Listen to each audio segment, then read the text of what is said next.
Welcome to a harsh reality broadcast on the 3rd of December 2013.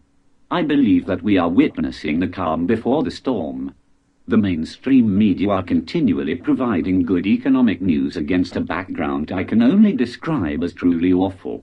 If I did not research the issues surrounding our economic model, I too would be unaware of the horrors that await us.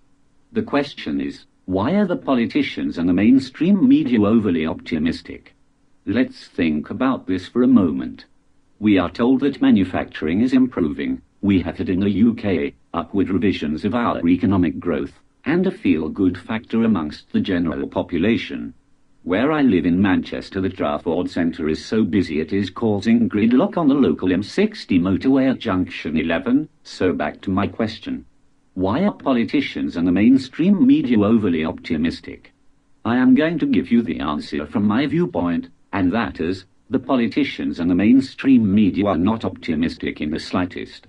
They will send out the signals that they are optimistic, but the truth is, they know the harsh reality. They know that a major depression is ahead. It is just that bad news does not sit well with a fickle public who lack critical thinking. Therefore the politicians will spin out good news for as long as they can. In the UK, I thought David Cameron may have been more honest when the Conservative Party won the last general election. He said he was going to get rid of the political correctness nonsense. He said he would cut red tape. He said that he would give us a referendum over Europe. Nothing has changed. It is the same old story. A carrot is dangled over us, just like a donkey with a man on it, dangling the carrot a few inches in front of donkey's nose. I wonder how many people really think that the future is going to be just like the past. After all, we got used to stable pay and conditions in our work environment. I have many friends that are airline pilots. At one time it was seen as an occupation that had excellent pay and conditions. Recently that has all changed. To obtain a type rating to fly an airline jet, it costs about £120,000 in the UK. I shall not name and shame a particular airline, but what I'm now about to say is current practice. Believe it or not, if you wish to join this particular airline, you actually have to pay for your own interview. If you are lucky enough to be selected, you then work through an agency and attend for work as and when required. A friend of mine has just been told that he won't be required to work over the next couple of months. I fear that this example is the new reality as we become globalized. Our comfortable lifestyle cannot be sustained. The harsh truth is, the gap between the rich and the poor will continue to increase because the politicians, the banking elite and multinational corporations have everything sewn up globally. They can pick and choose their stuff from a global market, and make no mistake, our standard of living will fall as a result of globalization. Now then, what I'm about to say will upset some people, but I'm going to say it in a way because it is the harsh truth. Our standard of living on average is way too high. We should never have had the opportunity to acquire such wealth, as it was at the expense of our future generation. Our financial model gave us the opportunity to live a very comfortable lifestyle by borrowing unsustainable money from the future, but now it is payback time.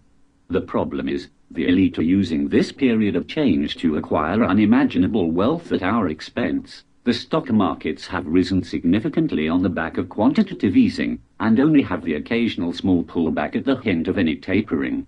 Just look at the article behind me, it says it all. It goes on to say that the astonishing greed of the bankers was laid bare as it was revealed that their salaries soared by more than a third last year. The truth is, this corrupt practice will continue until such time they are forced to change their habits. Their habits won't be changed by the current politicians. It will take a revolution, and it saddens me to say that. Appearing weak only makes the elite take more from us. That is the reality. The next article shows the biggest drop in savings over the last 40 years. It does not surprise me. There is very little return on people's savings. Also, following real pay cuts, people have to use up their savings. In the UK, we have begged the government to control immigration. We can see major problems from January 2014 when they open up further the immigration from Eastern Europe. However, David Cameron has stated that he is unable to deliver his promise to reduce net immigration.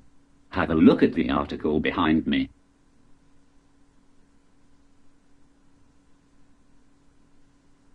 On Thursday, George Osborne will be giving his autumn statement. In the article behind me he states that Britain can no longer afford welfare payments.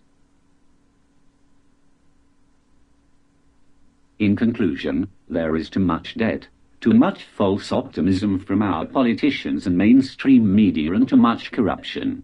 Unfortunately, I believe that the elite know the game is up and are trying to gain as much as possible now before the collapse accelerates. I don't see a Mad Max scenario. What I do see is a further drop in our standard of living, civil unrest and a draconian government. As I have stated many times before, I believe that people will be willing to sacrifice their freedoms for security. Watch how the politicians will appear shocked when they have to come clean about the dreadful economic position. In the meantime, according to our politicians, it will all be rosy.